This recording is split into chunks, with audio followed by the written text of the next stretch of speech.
তোমরা কেমন আছো সবাই? ভালো আছো? বাহ, ভেরি গুড। আচ্ছা, আজকে মূল বিষয়বস্তু ঢোকার আগে কতগুলো তোমাদের প্রশ্ন করব, দেখি কে উত্তর দিতে পারো। যে পারবে হাত তুলবে।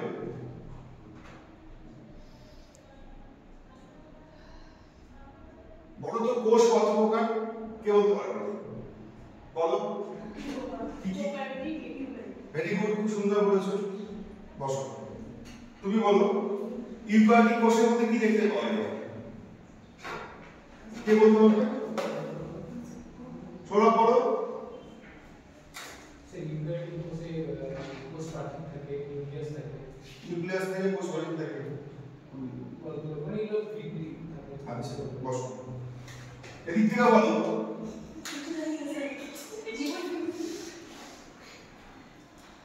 প্রোক্যারিওটিক কোষে কি নিউক্লিয়াস থাকে? বা আদর্শ নিউক্লিয়াস থাকে? কোন কোষ দেখতে পাওয়া যায়? সৌরভ থাকে বলে দাও। আদর্শ নিউক্লিয়াস প্রোক্যারিওটিক নিউক্লিয়াস থাকে না? থাকে তো, কিন্তু আদর্শ কোষ। Very good. তুমি বলো কোষের যে মগজ, আমাদের তো মানুষের তো মগজ আছে, তেমনি কোষের মগজ কাকে বলে? কোন অঙ্গাণুকে বলা হয়? বলো। Mitochondria sir. না, মাইটোকন্ড্রিয়া কোষের শক্তি নিউক্লিয়াসকে মগজ বলে স্যার। আজকে তো আজকে তোমাদের আমি নিউক্লিয়াসের গঠন, নিউক্লিয়াস ও তার গঠন প্রথমে জানবো নিউক্লিয়াস কি। দেখো, প্রতিটা কোষের মধ্যে কি থাকে? সাইটোপ্লাজম থাকে আর হচ্ছে প্রোটোপ্লাজম থাকে।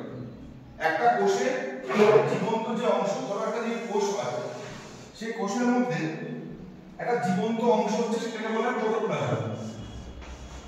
প্রোটোপ্লাজম, এই প্রোটোপ্লাজম কিন্তু জীবিত অংশ, ঠিক আছে? এবং এই প্রোটোপ্লাজমের মধ্যে ঘনকার কতগুলো বস্তু থাকে, যেটাকে বলছি আমরা সাইটোপ্লাজম। সাইটোপ্লাজম, তাহলে কি বলবো? তাহলে কোষের মধ্যে যে সাইটোপ্লাজম থাকে, তাহলে কোষের সাইটোপ্লাজমের মধ্যে অবস্থিত বৃত্তাকার বা উপবৃত্তাকার, বৃত্তাকার বা উপবৃত্তাকার যে গোলাকার অংশটি দেখতে পাই, যে ঘন গোলাকার, বৃত্তাকার বা উপবৃত্তাকার অংশ দেখতে পাই, তাকে আমরা কি বলি? নিউক্লিয়াস বলি। তাই নিউক্লিয়াসের আকার কেমন হলো? বলো, কে বলতে পারবে?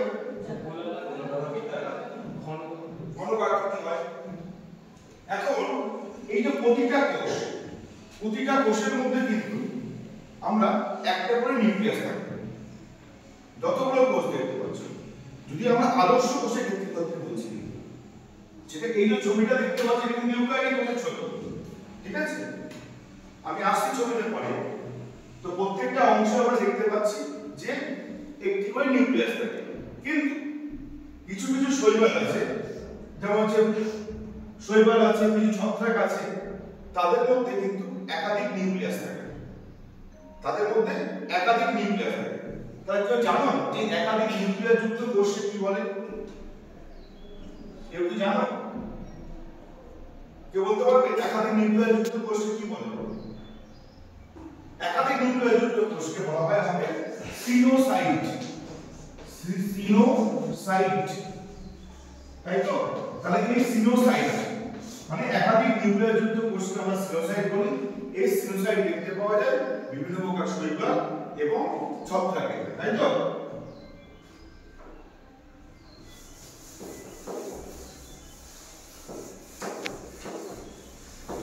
বিভিন্ন প্রকার যে শৈবাল এবং ছত্রাকে আমরা দেখতে পাচ্ছি। তাহলে এই যে নিউক্লিয়াসে যে বললাম, তাই নিউক্লিয়াসের একটা গঠন আছে। সাধারণত দেখো, এই নিউক্লিয়াসের মধ্যে আমাদের কি থাকে? আমাদের নিউক্লিয়াসের তো অংশ আছে আর গঠন আছে, অংশগুলো একটু পরে আসছে। এই নিউক্লিয়াসকে যদি দেখি আমরা, এই নিউক্লিয়াসের মধ্যে থাকে হচ্ছে প্রোটিন থাকে, আর কি থাকে? নিউক্লিক অ্যাসিড থাকে। Nucleic acid. আচ্ছা, এবারে আমি এখান থেকে একটা প্রশ্ন করছি তোমাদের, এটা তোমরা সবাই জানা কথা, ক্লাস 9 এ পড়ো, তোমরা অলরেডি জেনেছো। নিউক্লিক অ্যাসিড কত প্রকার কে বলতে পারবে? এই নিউক্লিক অ্যাসিডকে কত ভাগে ভাগ করা যায়? স্যার দুটো ভাগে স্যার। দুটো ভাগে, খুব সুন্দর বলেছে। বসো। আচ্ছা, আরেকজন বলো কি কি প্রকার বললো? দু প্রকার বলেছে। ঠিক বলেছে। কি কি বলতে পারবে? বলো। ভেরি গুড, খুব সুন্দর বলেছে। বসো।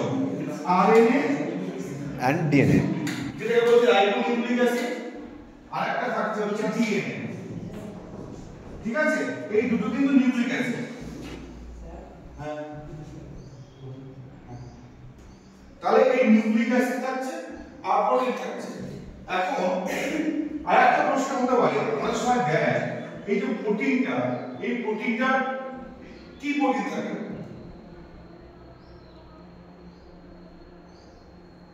বলতে পারবে?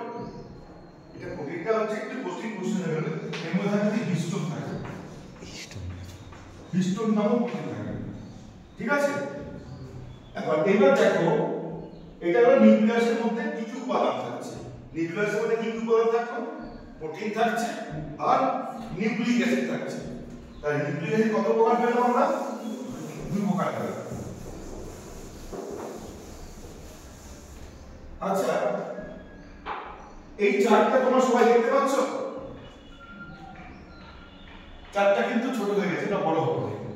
চার্ট, এই চার্টটা দেখতে পাচ্ছ সবাই? তো এই চার্টটা কিসের সম্পর্কিত চার্ট? এটা কি মনে হলো? দেখে মনে হচ্ছে কি কি লেখা আছে?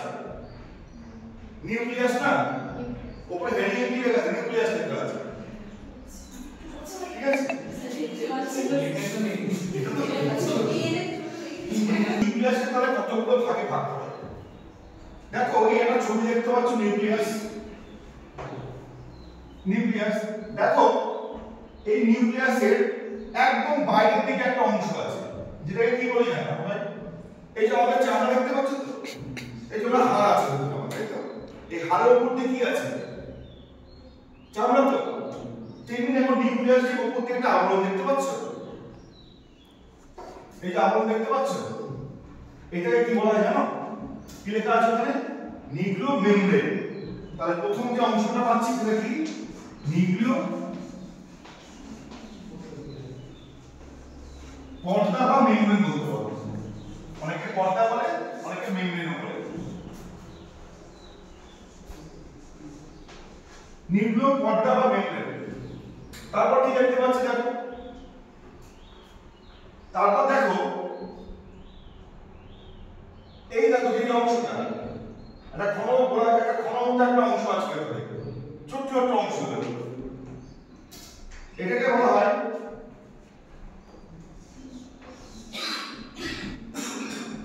নিউক্লিওপ্লাজম।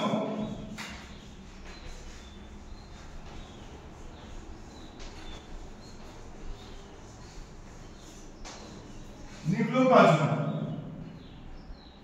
আর কি দেখতে পাচ্ছি দেখো? কত দেখো ফিতের মতো জড়ানো মতো অংশ। ঠিক আছে, আর কি দেখতে পাচ্ছি? এর মধ্যে একটা গোলাকার উজ্জ্বল একটা অংশ দেখতে পাচ্ছি। এটাকে কি বলছে জানো? এটা বলে নিউক্লিওলাস। নিউক্লিওলাস।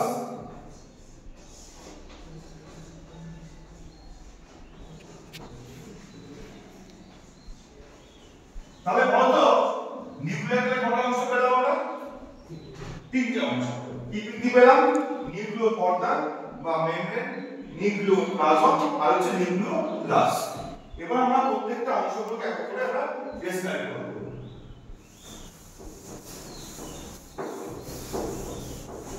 ছবিটার দিকে লক্ষ্য করো। ছবিটার দিকে লক্ষ্য করে দেখো, নিউক্লিয়াসের ঠিক বাইরের দিকে দেখো দুটো পর্দা আছে। ঠিক এই জিনিসটার অংশ, তাই তো? এরকম অংশটা দেখতে হচ্ছে না? এইটাকে এটা কথা হচ্ছে নিউক্লিয় পর্দা। এই নিউক্লিয় পর্দা দেখো, এই দিকে একটা পর্দা আছে, এই দিকে একটা পর্দা আছে। দেখো লক্ষ্য করো ছবিটা দেখো। দেখো এই দিকে একটা পর্দা একদম বাইরের দিকে, আর একটা দেখো ভেতর দিকে একটা পর্দা। ঠিক এই যে জিনিসটা লক্ষ্য করো, একটা বাইরের দিক দিয়ে দিয়েছি আর একটা ভেতর দিক দিয়ে দিয়েছি। এইটাকে বলা হয় বাইরে, যেটা বাইরে মানে কি বলে, বাইরে কি বলি আমরা, বহি। তাহলে বহি নিউক্লিয় পর্দা,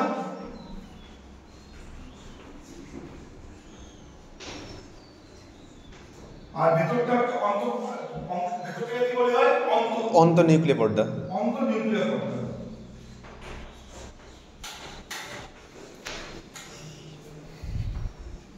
তাহলে এই নিউক্লিয় পর্দা কত প্রকার পেলাম, দুই প্রকার। কি পেলাম, একটা হচ্ছে ওই নিউক্লিয় পর্দা, আর একটা পেলাম অন্তঃনিউক্লিয় পর্দা। এবার লক্ষ্য করো এই দুটোর মাঝখানে এবার জেলির মতো একটা অংশ দেখা যাচ্ছে।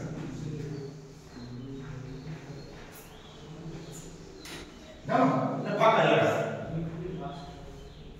এটা জেলির মতো একটা জিনিসের ফাঁকা। ধরো দুটো পর্দা এখানে ফাঁকা আছে, এখানে একটা পর্দা, এটা একটা পর্দা, মাঝখানটা জেলি দিয়ে পূর্ণ হয়েছে, কিন্তু জায়গাটা থাকে কিন্তু জেলি থাকছে। এটাকে বলা হয় পেরিনিউক্লিয়ার স্পেস।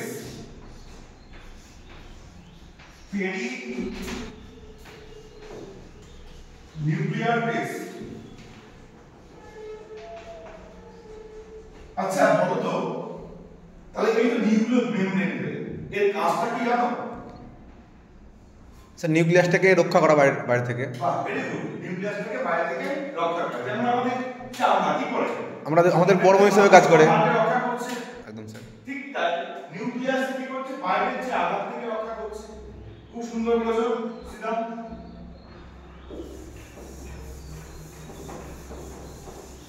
তাহলে প্রথমটা হয়ে গেল আমাদের কি, নিউক্লিয় মেমব্রেন। দ্বিতীয়টা কি আসলো,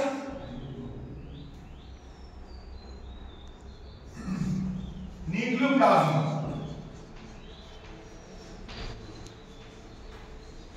আচ্ছা, প্লাজম কথার অর্থ হচ্ছে যে প্লাজম মানে থকথক অংশ, থকথক। তাহলে দেখো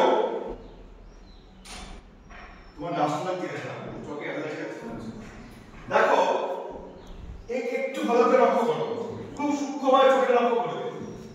এই যে দেখছো ঘন একটা ভেতর দিকে দেখো এইভাবে দেওয়া আছে জিনিসটাকে, আমি দেখাচ্ছি কি চোখে ছোট হয়ে গেলে সত্যি কি শরীরে এমন হয়।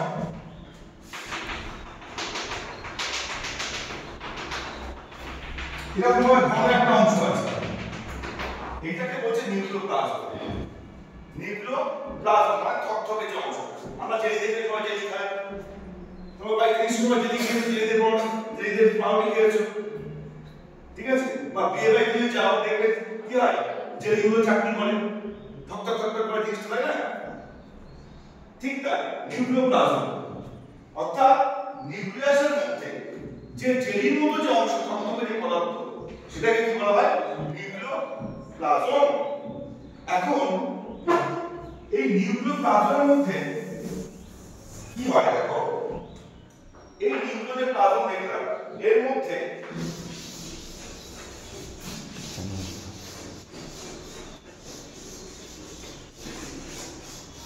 এরকম ভাবে দেখো প্যাশনা প্যাশনা অংশ, দেখো দেখেছো প্যাশনা প্যাশনা অংশ, ঠিক আছে? এইটাকে কি বলা যায় জানো? এটাকে বলা হয় ক্রোমাটিন।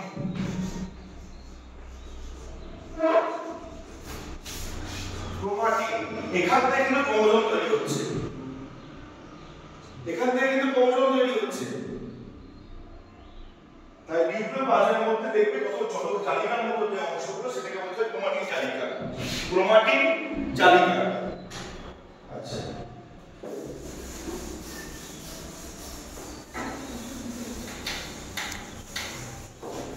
আচ্ছা ক্রোমাটিন জালিকা থেকে কি তৈরি হয় বললাম, একটু আগে আলোচনা করলাম, কি হয়? ক্রোমোজোম বলেন স্যার। ক্রোমোজোম জানো কি? ক্রোমোজোম কি?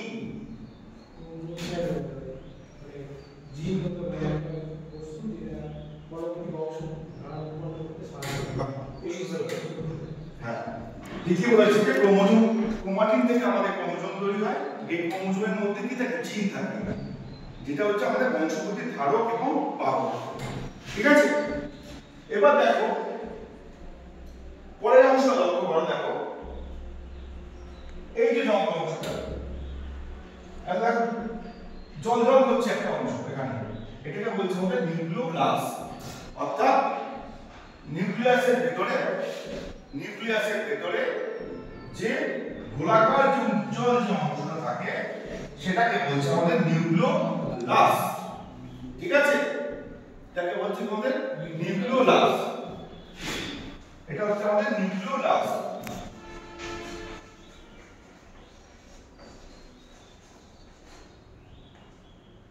বুঝেছো? আচ্ছা, শেষ মাঝের বেঞ্চ থেকে একজন বলো তো,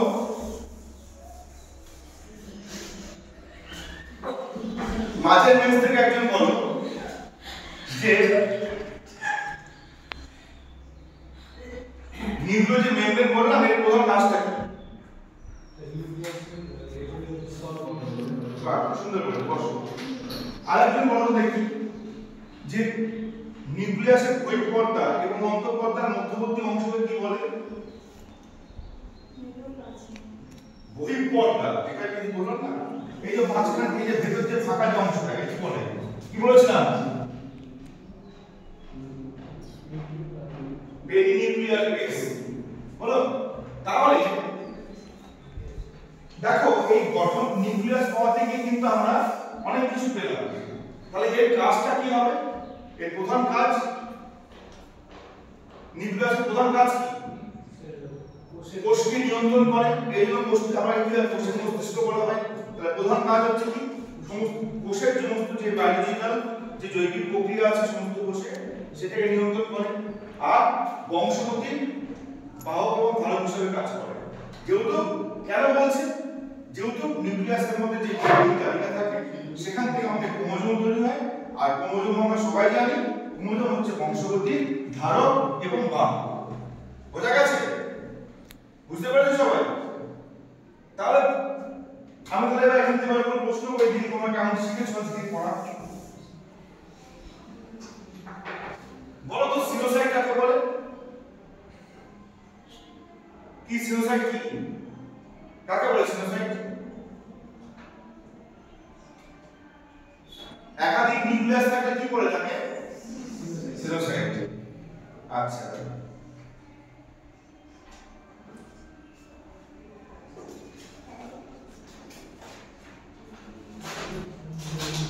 একটা আদর্শ নিউক্লিয়াসে কটা অংশ? দুটো অংশ। ঠিক করে বলো কি কি?